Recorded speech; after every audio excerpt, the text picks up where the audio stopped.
Газиз тавышлар, Казан утлары журналы һәм Татарстан радиосы тәкъдим итә.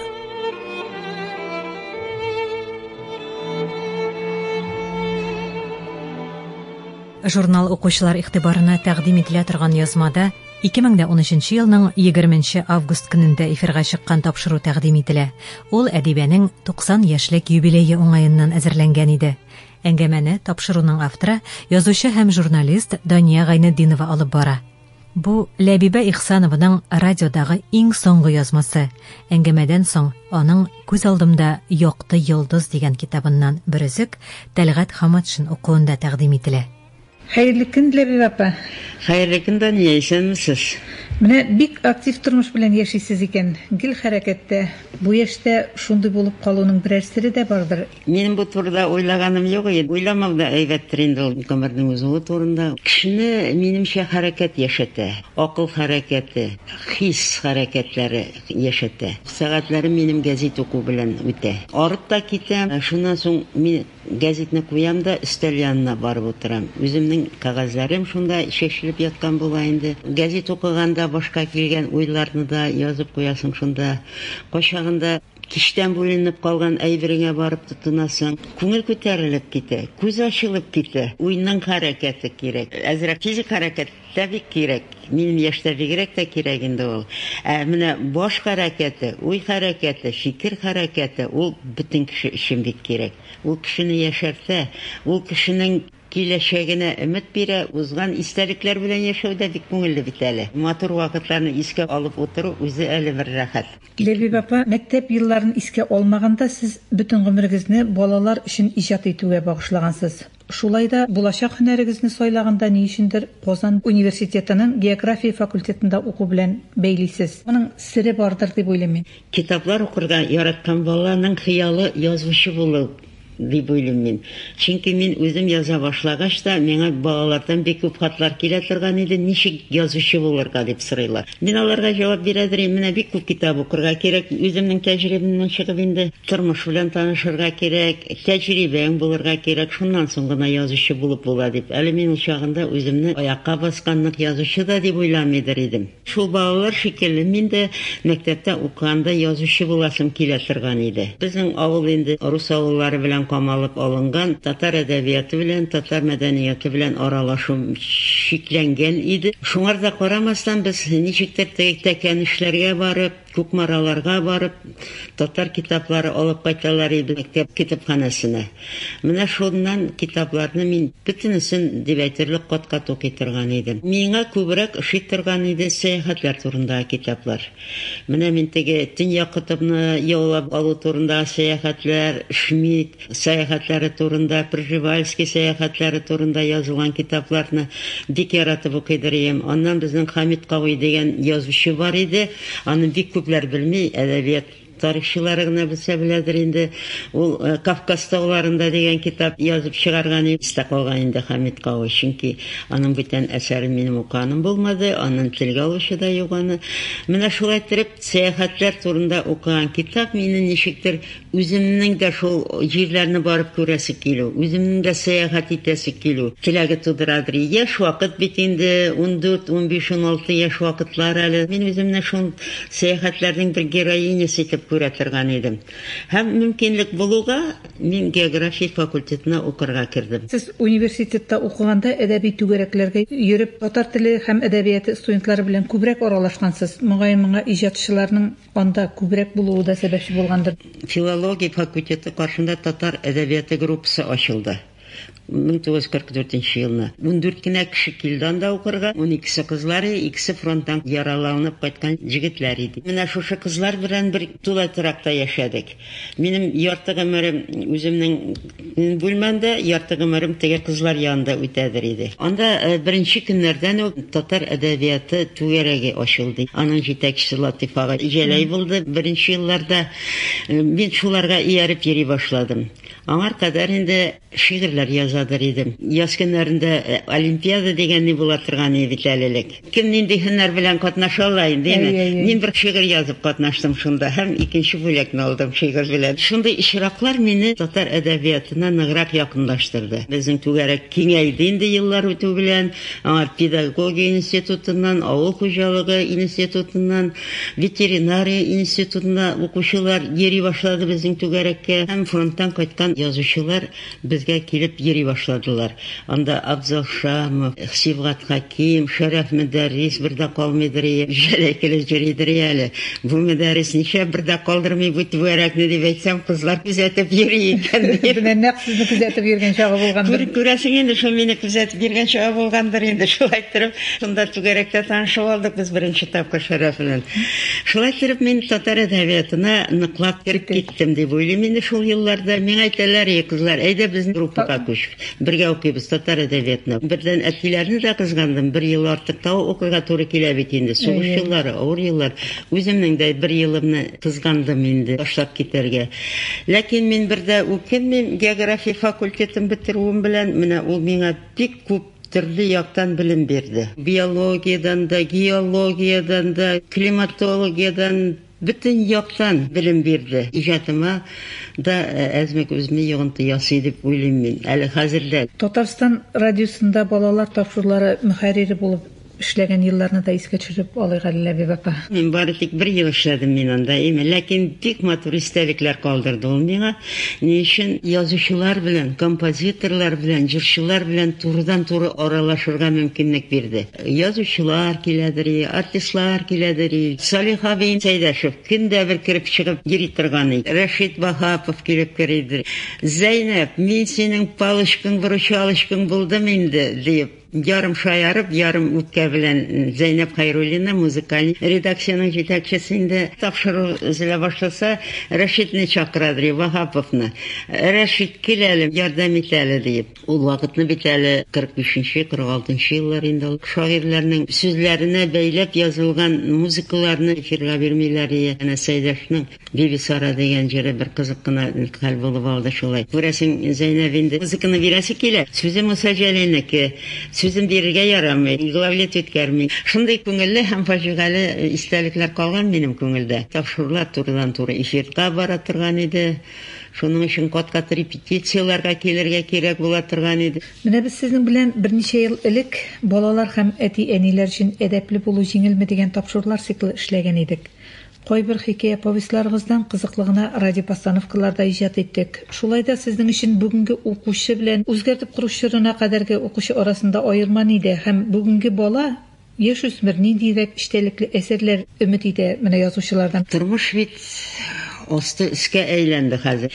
Аны балалар гына түгел, өлкәннәр дә әле бик авыр кичерәләр. Менә мин үзем язучы буларак бик авыр кичерәм менә шушы процессны дип әйтәм мин дигән. Элек кеше ничектер йомшаграк күңелле иде, сафрак күңелле иде, ярдәмчел иде һәм хыялга байрак иде. Балалар да яхшылыкка ныграк күбрәк ышаналар иде. Үрнәк итеп күрсәтерлек эшләр дә бар иде. Хыялларын үстерә торган мисаллар бар иде. Әсәрләрне аларның тормышларыннан алып язадыр идек. Үзебез уйлап чыгарган ниләр түгел алар, берсе дә балаларны күзәтүләрдән чыгарган. Хәзер менә нәрсә язасың? Хәзер балалар мәктәптән кайталар да урамда. Урамга чыгармаса, өйдә шул телевизорга капланып утыра инде. Көндә сугыш, көндә этеш, наркоманиялар, ниләр турында күренешләр. Менә алар шул нидә тәрбияләнәләр. Алар ничектер акча табарга. Әле мин укыдым. Кайткан әбисенә кунакка 12 яшьлек малай. Теге бер ай әбисендә торсын дип җибәргәннәрдер инде аналар. Малай бик шикарный яши башлаган. Тәмле әйберләрдә алып башы икән, үзе кызыккан уенчыклардан итә икән. Шуннан әбисе сорый икән, акча каян аласың дигәч, миңа әниләр күп итеп акча биреп җибәрделәр. Үзеңне тыеп торма, нәрсә телисең, шуны ал дип әйттеләр ди. Шуннан соң хәзер аналарына әби әйтергән, бик сез аңар шулай күп акча бирдегезмени? Ул менә шулай. Юк, без аңар бер тиен акча бирмәдек. эшләми башласалар, әбисенең яшереп куйган 45 мең сум акчасы бар икән. Бу шуны табып алган да рәхәтләнеп шул акчаны туздырып 5 мең калган шуның. Бер ай эчендә 40 мең. Менә балалар хәзер нинди? Идеал юк ниндидер. Әйбәт гаиләдә бит әле бу. Һәм язучыларның бурычлары да бик авыр хәзер. Диеклеккә, тугрылыкка, дуслыкка ышандыру сыйфатларын бирергә кирәк безгә. Кайбер язучылар әйтәләр, менә заман булгач инде без аларның начар якларын да күрсәтергә кирәк. Кирәктер инде чама белән генә. Ләкин аның фаҗигасында әзрәк ашарга кирәк. Ләкин мин үзем гомерем буе уйладым, менә балаларны яхшылык үрнәгендә тәрбияләргә кирәк. Алар аны күбрәк үзләштерәләр. Рәхмәт, менә сез искиткеч кызыклы гомер юл үткәнсез. Инде бүгенге көндә классик язучылар булган күренекле каләм осталары белән дә аралашып яшәгәнсез. Ирегез Шәрәф абый мөдәррис белән бер гаиләдә 2 каләм остасы булуда иҗат юлында берникадәр җаваплылык өстәгәндер. Менә әдәби иҗат турында фикерләр, алышулар, бәхәсләр булмый калмагандыр инде гаиләдә. Менә шундый кызыклы бер эшләр. Бик буладыр. Безнең Шәрәф кеше иҗатына бик игътибарлы иде. Ул мине көчләп язучы итте дип әйтсәм дә ялгыш булмас. Көчләп утыртадыр ул мине. Яз. Кияүгә чыккач язуын ташлаган хатыннар булай да бар бездә диде. Менә ул Сибат Хәкимнең хатынын Мөршидә. Менә Мөршидә ди, Сибатка кияүгә чыккач ди язуын ташлады. Ул бит Чәчәкле яулык дигән бик матур китап та чыгарган иде бит. Шигырь китабы да ди, бик талантлы шагыйрә иде ди. Сибатка шартлар тудырган дип әйтеп, ул язуын ташлады ди. Муса Җәлилгә торган вакытта Зәкия Садыйкова бик талантлы шагыйрә иде ди. Аннан соң миңа тема бирәдер, материалын да табып бирәдер. Мин әйтәм, синең күңелеңдә туган бит инде, үзең яз дим. Мин дә андый темаларга язмам, прозаик түгел, миңа шамилар, сиңа шаналар син яз диде. Шуннан бәхәсләшеп китеп, Санабига барып кирдек инде без. Аннан сөйләшә, әдәбият турыларында сөйләшеп, шундый бәрелешләр буладыр. Һәр кемгә үзенең туган җире нигезе кадерләсез. Киров өлкәсендә туган, сабыйчагыз да шунда үткәндер дип уйлыйм мин. Шулай да менә сезне үзенеке итүче Күкмара районы да бар бит әле. Бу яктан сез икеләтә бәхетле. Менә үзегез туган ягызны кайсысы дип саныйсыз? Дания туган як инде улыймы. Беренче тапкыр аяк баскан җирләрең, үсеп килгән вакытта күргән су буйлары, каз көтеп бергән чакларың, бөтенесе алар хәтердә саклана бит инде. Барсы да кадерле алар. Рухи яктан үсүем өчен миңа Күкмара кадерлерәк. Анда чып-чы татар теле, татар сәнгате. Менә без Левия сөйләшүебез башында әйтеп үттек инде, сез менә бөтен гомерегезне балалар иҗатына багышлагансыз. Татарстан радиосының балалар тапшырулары редакциясеннән соң сез Пионер, хәзерге Ялкын журналында баш редактор булып эшләгәнсез. Аннан соң Китап нәшриятында балалар яшьләр редакциясе редакторы һәм ялга чыккач та балалар өчен иҗаттан туктаганыгыз юк. Бу балаларны артык яратуданмы, әллә үзегезнең тормыш тәҗрибәсе аша аларны матурлыкка өндәп бәхетле булуларына, хәйр-фатихалы булуданмы? Балалар әдәбиятына мине әнә шушы география факультеты алып килде. Укыган вакыттагы сәяхәтле, менә шушы матурлыкны минем балаларга күрсәтәсем килде. Алар бит барып үзләре күрә алмыйлар. Шуның өчен мин балалар өчен яза башладым. Теге балаларны яратмау дигәннән, балаларны яратам, мин бик яратам. Аларның әйбәтләрен бигрәк таныграк яратам. Но шаянрак балаларны кызгану кешеләрәк минем. Аларны да менә әйбәт бал итеп күрәсем килә. Sizin иҗат белән балаларыгыз, оныкларыгыз танышмы? Менә унсы заман фаҗигасыдыр инде. Хәзер безнең балаларым шундый дип аерып әйтә алмыйм. Хәзерге заман балалары ничек алар да шулаймы? Алар татарча бик әйбәт сөйләшәләр.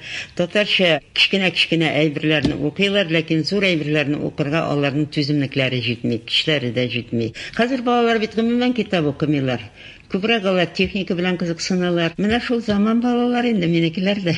Ләбиб апа, Мәгариф нәшриятында басылып чыккан Күз алдымда якты йолдыз дигән китабыгызны кулга алгач, тагын бер кат куанып куйдым әле. Менә бу китапны язу уе ничек туды сездә? Аның язылу тарихы кыска инде. Язылуы гына озакка китте шикелле. Мин бит бөтен гомерем буе яшь вакыттан бирле зур язучылар арасында яшәдем, үстем, аларның тәҗрибәләрен өйрәндем. Алар мине күтәрделәр, язарга өйрәттеләр.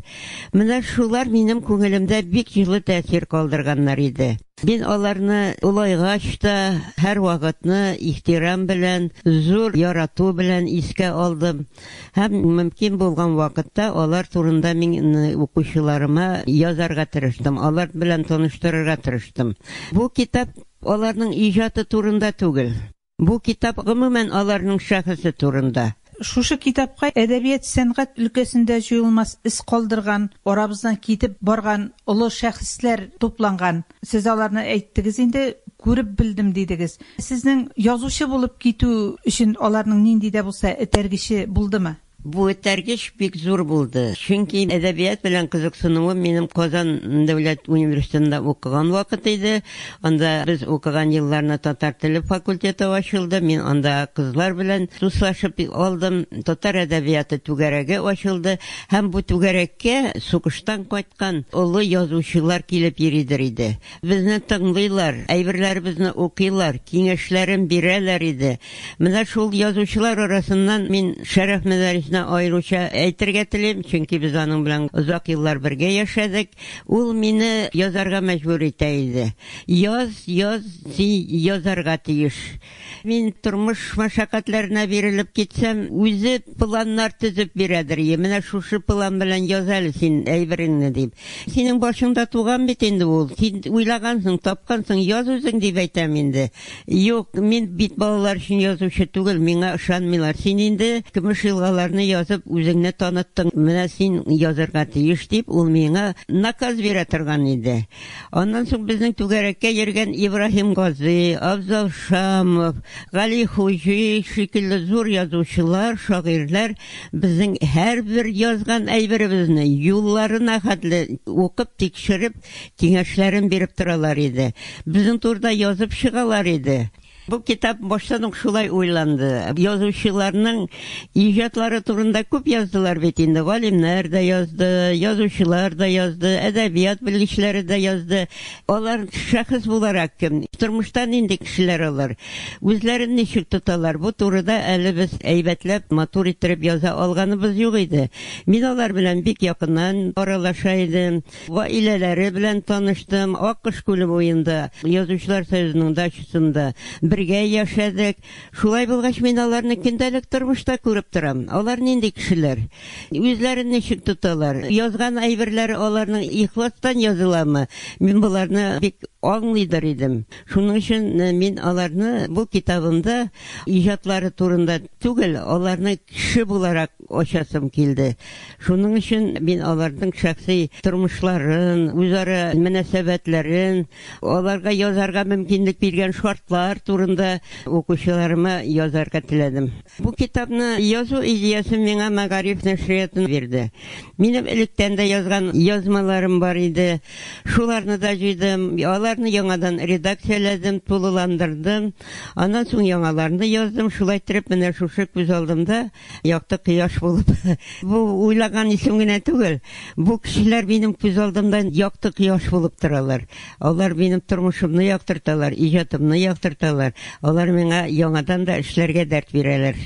Ләбиапа, әдәби иҗатка кайтыйк әле. Менә шушы яшьтә дә сез иҗат итүдән әле дә туктамыйсыз. Кайдан аласыз шушы кадәр көч, энергия?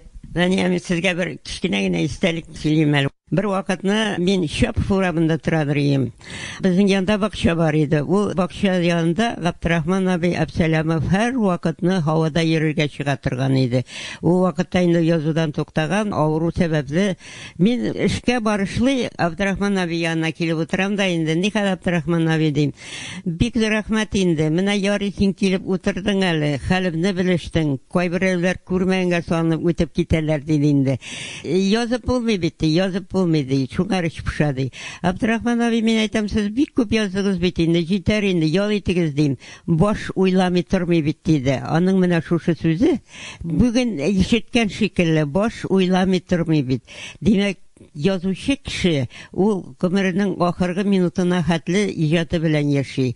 Ул аны каләме белән кагазга төшерә аламы, алмыймы? Бәлки аның көче дә җитмәс инде ул вакытта. Ләкин аның күңеле һаман шушы әдәби образлар белән яши. Шушы үткән гомердән көч алам. Мин торган йорт ишегалда бик матур. Шунда без өлкән буын хатыннар чыгып утырабыз.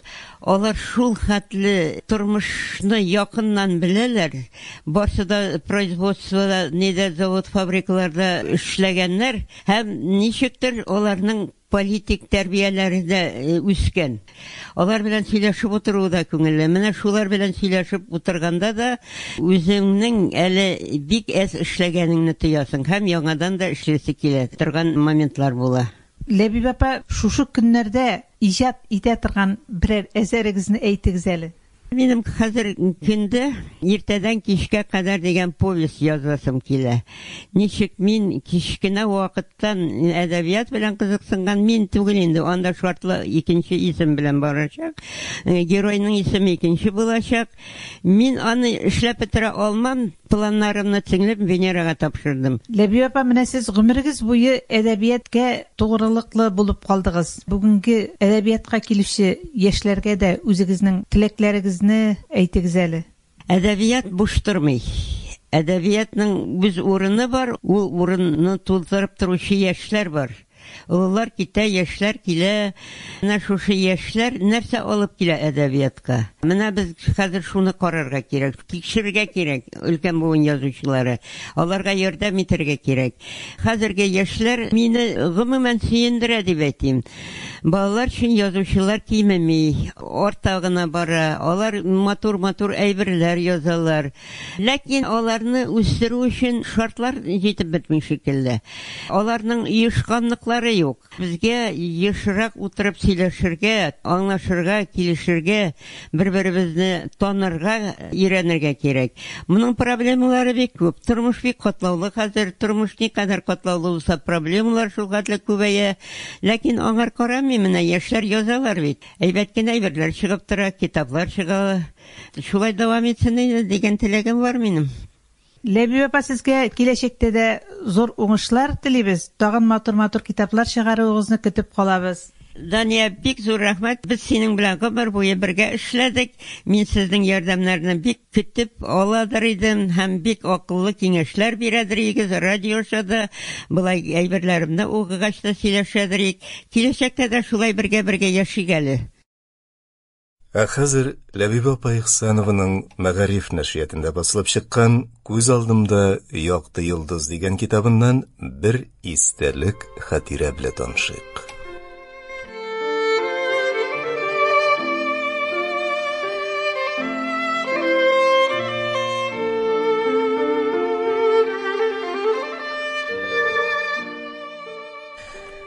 Йөрәге ярылып үлгән ат сыман. Татар прозасының иң популяр һәм күренекле язучысы Габдрахман Әбсәләмов минем күңелемә тынгысыз сәяхәтче булып кереп калды.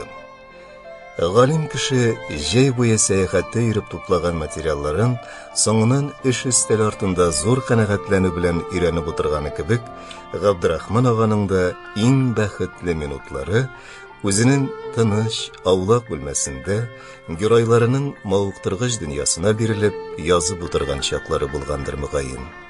Иҗат өчен уңай шартлар тудыручы якын кешесе булу белән дә бәхетле иде ул.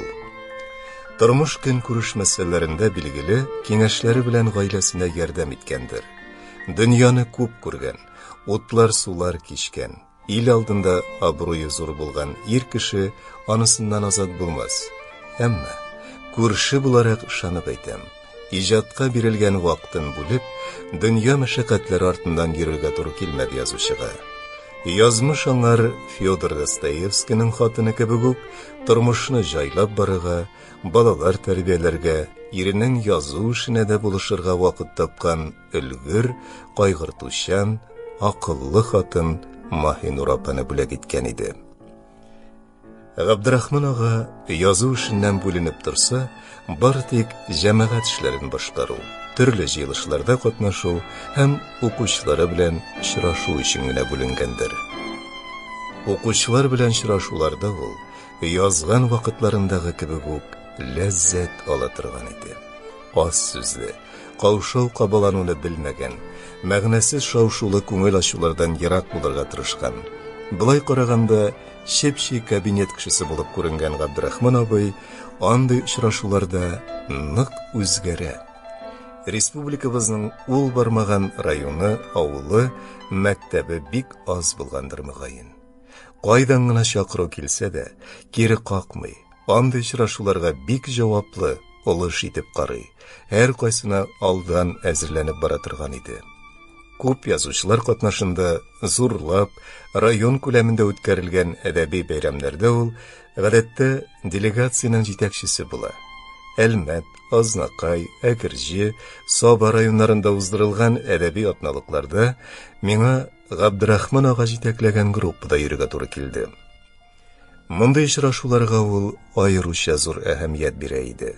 Шушы очрактан файдаланып, татар әдәбияты тарихы һәм аның казанышлары турында күбрәк сөйләргә, ил алдындагы дәрәҗәсен тулырак ачарга дигән максат куя. Атналыкта катнашучыларның һәр кайсыннан, бигрәк тә яшьрәкләрдән, үрнәк тәртиптә булуларын, әдәби кичәләргә җитди эш итеп карауларын үтенә. Ул хәтта халык алдына ничек киенеп чыгуыбызга кадәр игътибар итә. Үзе һәр вакыт пөхтә, бик яхшы кара костюмнан, җете ак күлмәк һәм галстуктан булыр.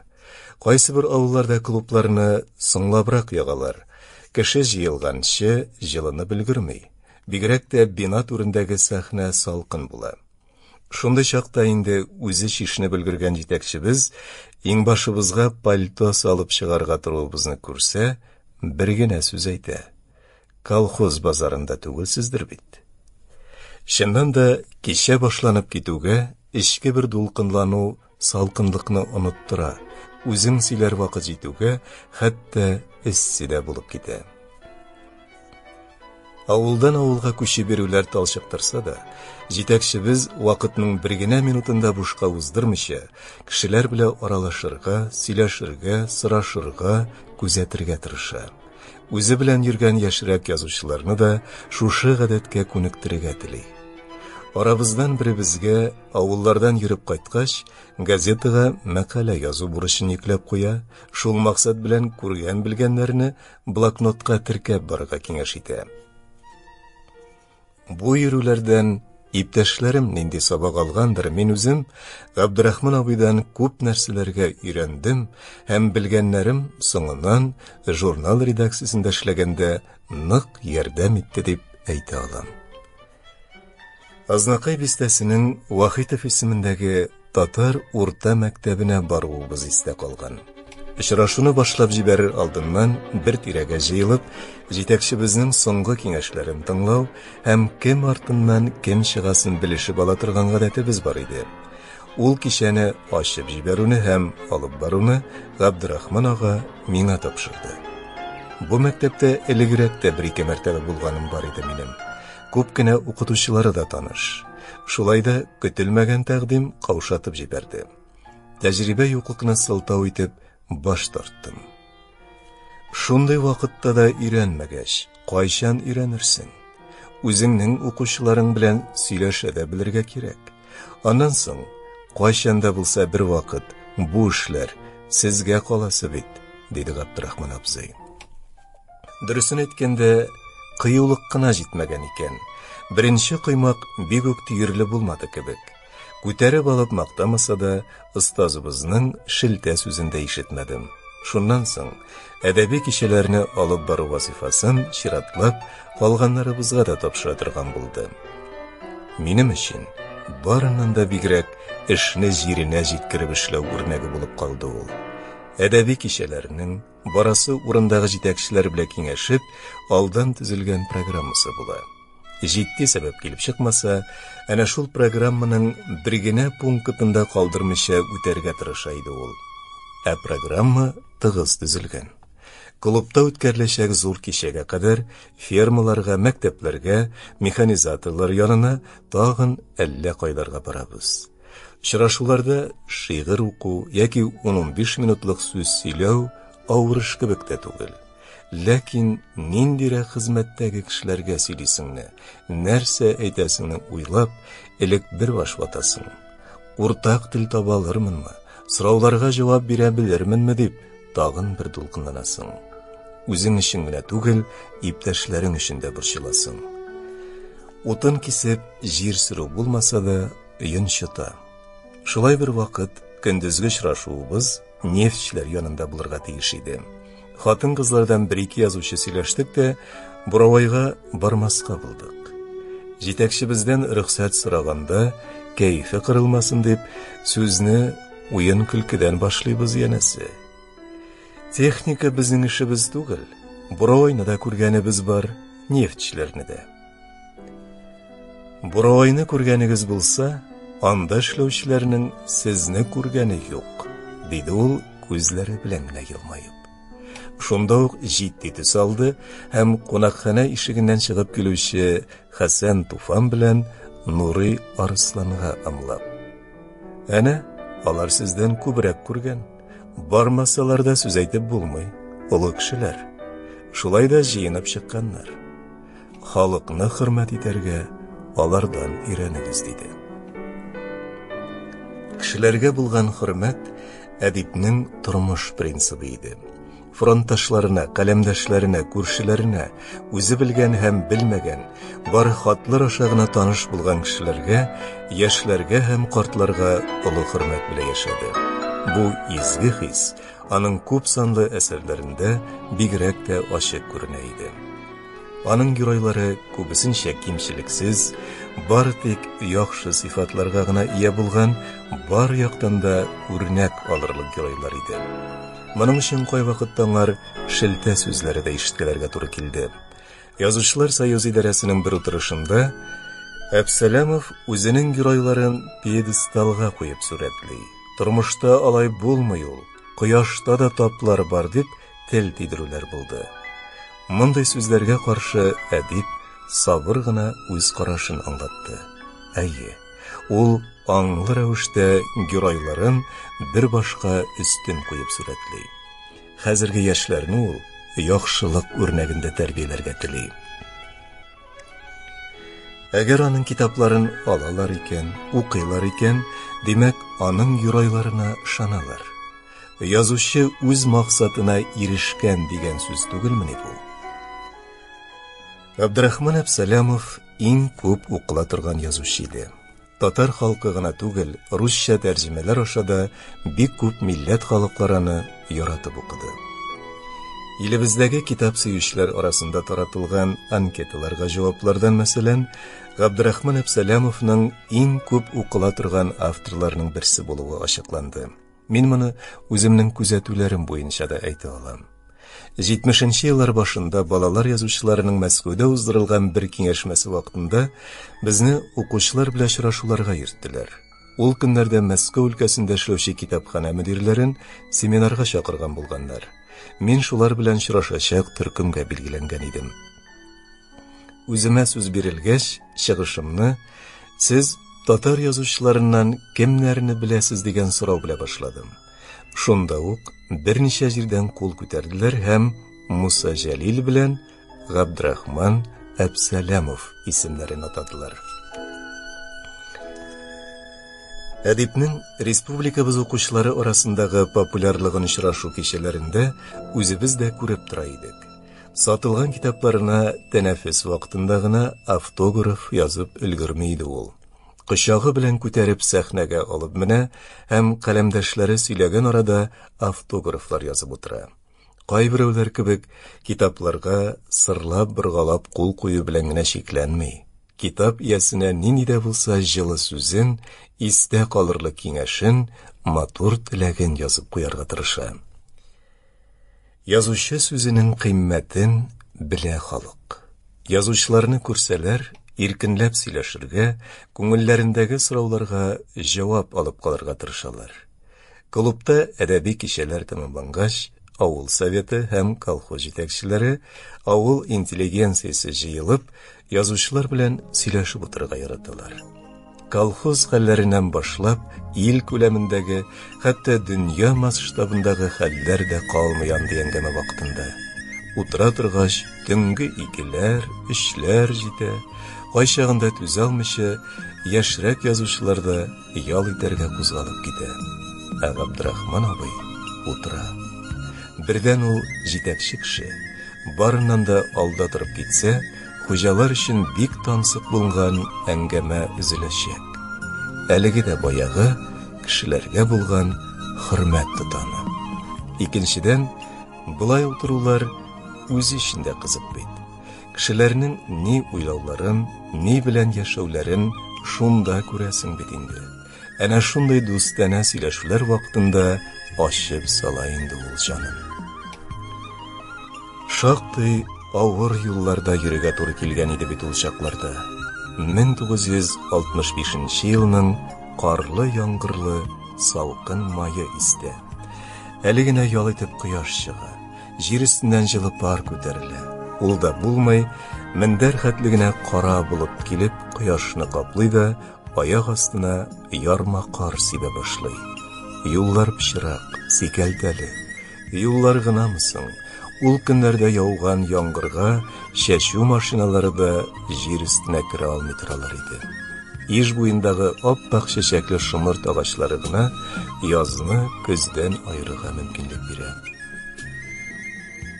Нәкъ менә шундай очрашулар вакытында Габдрахман абый Пермь өлкәсенең Барда районында аяктан егылып калды бит.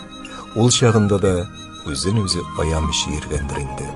Аны үлем якасыннан Казан врачлары Ак чәчәкләр романы геройларының тырышлыгы һәм хатыны Маһинур апаның тәрбиясе алып калды. Шулай да ул чын таза кеше булып аякка баса алмады. Ләкин рухи сәламәтлеге нык булды аның. Шушы көч аңар каты авыру көенчә дә зур күләмле 2 роман, 2 повесть, дистәләрчә хикәяләр язырга булышты. Шулай икән ул кеше. Арыган, талган, сәламәтлек беткән. Аяк атлап йөрүгә 1000 газап, ә йөрәк белән баш һаман тынычсыз. Соңгы көндәргә хәтле уйлый, тибә, иҗат итә, дәртләндерә, сагышландыра. Нидер эшләргә омтыла иҗат кешесе, Габдрахман абый кебек затлар. Шундыйлар турында уйласам, Мостай Кәримнең гыйбрәтле шигырь юллары исемә төшә. Дөнья бездән генә калмаган ул. Бер чак килер үлем, ят кунак. Аусам иде шул чак, бәйгеләрдә йөрәге ярылып үлгән ат сыман. Үзенә атап әйтелгән сыман булса да, шагыйрь аны нәкъ менә Габдрахман Әбсәләмов кебек кешеләр турында уйлап язгандыр бугай.